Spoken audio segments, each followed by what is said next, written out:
Hello अस्सलाम वालेकुम, this is me Saba Pasha. You are watching एक स्पोर्ट्स नाज़रीन। आज हम बात करेंगे, I have a very hot topic कि 3 साल में पाकिस्तान की परफॉर्मेंसेस कैसे डाउन हुई।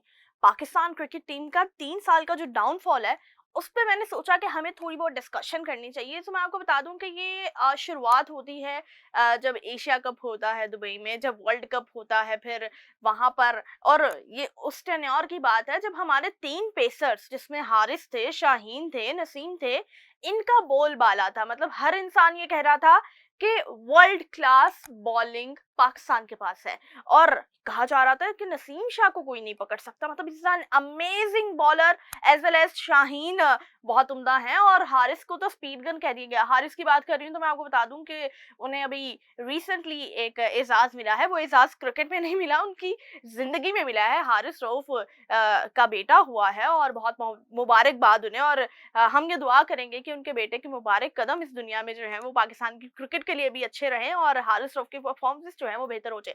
खैर, ये तो एक अलग टॉपिक हो गया, लेकिन अब बैक टू पाकिस्तान की क्रिकेट। और ये वो 3 पेसर्स थे जिन्होंने बहुत अच्छा परफॉर्म किया एक टाइम पे। और इसे हर इंसान ये कह रहा था कि पाकिस्तान की बॉलिंग जो है वो वेरी डेंजरस डेंजरस बॉलिंग है। हर इंसान पाकिस्तान के पेसर से डर रहा था।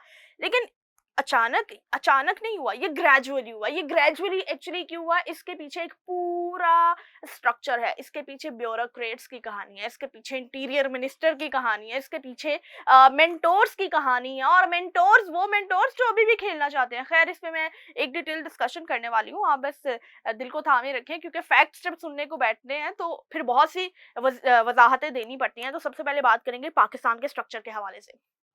पाकिस्तान के स्ट्रक्चर में we have interior minister as an chairman PCB. और पीसीबी के जो चेयरमैन है, चेयरमैन मोहसिन नकवी, उनके पास और भी बहुत सी जिम्मेदारियां हैं, जिसके बायस वो पाकिस्तान क्रिकेट बोर्ड पे उस तरह से तवज्जो नहीं दे सकते। स्टेडियम तो बना दी, लेकिन टीम को किस तरह से इंप्रूव करना है ही डजंट नो। और ये वही बात है, सुनील गावस्कर ने एक बात कही थी कि इंडिया की जो बी टीम है ना, वो पाकिस्तान की मेन टीम को भी हरा सकती है। और उन्होंने किस बेस पे कही थी? उन्हें पता है कि पाकिस्तान के पास ऐसी प्रिपरेशन ही नहीं है, they can not grow in this situation, और इस सिचुएशन में परफॉर्म कर ही नहीं सकते हैं। सो कहीं ना कहीं ये फैक्ट जो है ये एक अलार्मिंग साइन है पाकिस्तान के लिए। फिर उसके बाद हम पाकिस्तान क्रिकेट बोर्ड के सीईओ की बात करें, सुमैर सैयद साहब की। और वो एक ब्यूरोक्रेट है, उनका क्रिकेट से क्या लेना देना? मतलब उन्हें क्रिकेट के बारे में क्या पता है? कोई मुझे प्लीज ये बता देगा कि सुमैर सैयद को क्रिकेट से क्या, सवाए शशकों के उनके पास ऐसा क्या है, जो ऐसी कौन सी गिद्दर सिंगी है जो वो पाकिस्तान क्रिकेट बोर्ड के लिए बहुत अच्छी चीज ले आएंगे, पाकिस्तान की क्रिकेट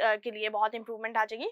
बिल्कुल नहीं है। इस पे एक अभी क्रॉस आ जाएगा, क्योंकि ऐसा कुछ भी नहीं हो सकता। फिर उसके बाद अगर हम बात करें मेंटोर्स की, हमारे मेंटोर्स डोमेस्टिक के लिए वी हैव 5 नेम्स, जिसमें सकनैन मुश्ताक साहब हैं, जिसमें मिसबाउल हक हैं, जिसमें शुएब मलिक हैं, जिसमें और भी 2 नाम है वो मेरे जहन से निकल रहे हैं, लेकिन मैं आपको वो लाजमी बताऊंगी। लेकिन इन सब के ऊपर फिर हमारे पास कौन है? Wahab Riaz. Like seriously, miss bowl हक, सकलैन मुश्ताक, इन बड़े नामों के ऊपर हमने वहाब रियाज को रख दिया। वहाब रियाज इन सबको गाइड करेंगे कि भाई आपने कैसा परफॉर्म करना है। वहाब रियाज की एक और अच्छी बात मैं बता दूं कि वहाब रियाज को एक इतना अच्छा ओहदा मिला और फ्री का ओहदा मिला, उसके बाद भी वो चाह रहे हैं कि वो डोमेस्टिक खेले। लाइक सीरियसली, मतलब वहाब रियाज ने अपने टाइम में तो खेलने की जहमत नहीं की और उस तरह से परफॉर्म करने की जहमत नहीं की। अब ऐसा क्या हो गया कि वो चाह रहे थे? खैर, उन्होंने ये बयान अपना वापस ले लिया। उन्होंने कह दिया कि वो नहीं खेलेंगे, क्योंकि एकदम इतनी सी बैशिंग होना शुरू हो गई थी। उन्हें लगा कि मैंने कुछ गलत कह दिया, और ये उन्हें लगना नहीं चाहिए था, ये एक्चुअली गलत था। और इसी के साथ साथ शुएब मलिक साहब कह रहे हैं कि मैं जो है वो खेलूंगा और फर्स्ट क्लास क्रिकेट डोमेस्टिक खेलूंगा और खेल के बच्चों को सिखाऊंगा। मतलब अगर आप लोग ग्राउंड में आके खेलेंगे तो नए टैलेंट को कहाँ पे खिलाएंगे? घर की छतों पे? मतलब उनके लिए क्या स्पेस है? उनको आप कहाँ पर खिलाना चाहते हैं?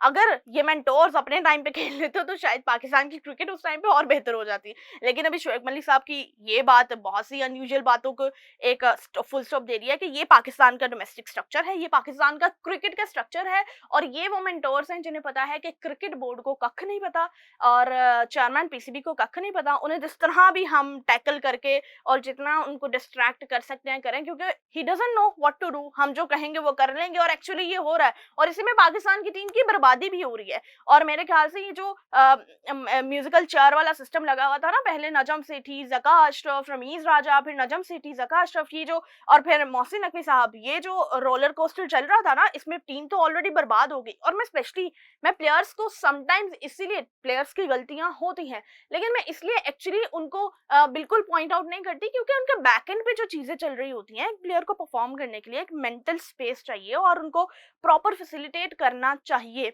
लेकिन वेरी अनफॉर्चुनेट कि यहाँ पर जो सिनेरियोस बन गए हैं, फेवरेटिज्म है, बायसनेस है, और यहाँ पर कहीं ना कहीं क्रिकेट बोर्ड की तबाही और पाकिस्तान क्रिकेट की तबाही मैनेजमेंट है, स्ट्रक्चर है। अनटिल अनलेस ये चीजें ठीक नहीं होंगी, पाकिस्तान की क्रिकेट कभी भी बेहतर नहीं हो सकती। और दूसरी तरफ अगर हम बात करें, भारत जब अभी चैंपियंस ट्रॉफी का फाइनल जीत के जब दुबई से बसों में जा रहे थे, तो अर्शदीप सिंह की एक वीडियो बहुत वायरल हो रही थी और वो बहुत खुश थे, एक्साइटेड थे। एक ये अर्शदीप सिंह की वीडियो वायरल हो रही थी और दूसरी जानिब 2023 की एक वीडियो अर्शदीप सिंह की जो है वो वायरल हो रही थी, जिसमें आसिफ अली ने एक शॉट लगाई थी और अर्शदीप सिंह ने जो है वो बहुत ईजी कैच ड्रॉप किया था और वो जब बाहर आए थे और उन पे बहुत ज्यादा चांटिंग की जा रही थी। लेकिन ये था वो प्लेयर एटीट्यूड के किस तरह से पॉजिटिविटी के साथ, कामनेस के साथ जो है वो खेलना है, और इस प्लेयर एटीट्यूड ने अर्शदीप सिंह को एक वर्ल्ड क्लास बॉलर बनाया है। लेकिन एक और स्पेशलिटी ये है कि इंडिया की टीम ने अर्शदीप सिंह को T20 क्रिकेट के लिए रखा। हमने उन्हें ओडीआई में नहीं देखना, और आने वाले वक्त में जब हम देखेंगे कि T20 क्रिकेट होने वाला है, तो तब अर्शदीप सिंह परफॉर्म करेंगे और उसके साथ मेरे ख्याल से बुमराह होंगे। लेकिन जहां पे जिसकी जगह बनती है ना, वो वहीं पे खेलेंगे, और रादर देन दिस किसी को भी उठा के किसी भी फॉर्मेट में नहीं डालेंगे। और ये फॉर्मेट्स की क्लियरेंस बहुत ज्यादा इंपॉर्टेंट रखती है, क्योंकि T20 का बॉलर, ओडीआई का बॉलर और टेस्ट का बॉलर आर डिफरेंट। जिस प्लेयर में जितनी कैपेसिटी है, जिस प्लेयर में जितना स्टेमिना है, he can play only like this. मतलब इसके अलावा ही विल नॉट परफॉर्म। आप अब प्लेयर्स को रेडी करते हो T20 के लिए, फिर आप उसको ओडीआई भी खिला देते हो, आप टेस्ट भी खिला देते हो, फिर आप कहते हो परफॉर्मेंस नहीं आ रही। तो अंटिल अनलेस आप अपनी टीम्स को उसके अकॉर्डिंगली मैनेज करें, उसके अकॉर्डिंगली सेटलमेंट्स करें, तो शायद क्रिकेट में बेहतरी आ सकती है। और उसके अलावा आपको अपने स्ट्रक्चर को बेहतर बनाना पड़ेगा, आपको सीरियस लेना पड़ेगा, ब्यूरोक्रेट से हटा के कोई क्रिकेट पर्सनालिटीज ऐड करनी चाहिए। और शायद यहाँ पर मेरे एक चीज से बहुत इख्तलाफ था कि हम फॉरेनर प्लेयर्स को जो है वो मौका देते हैं, पाकिस्तान के फॉर्मर प्लेयर्स को नहीं देते हैं।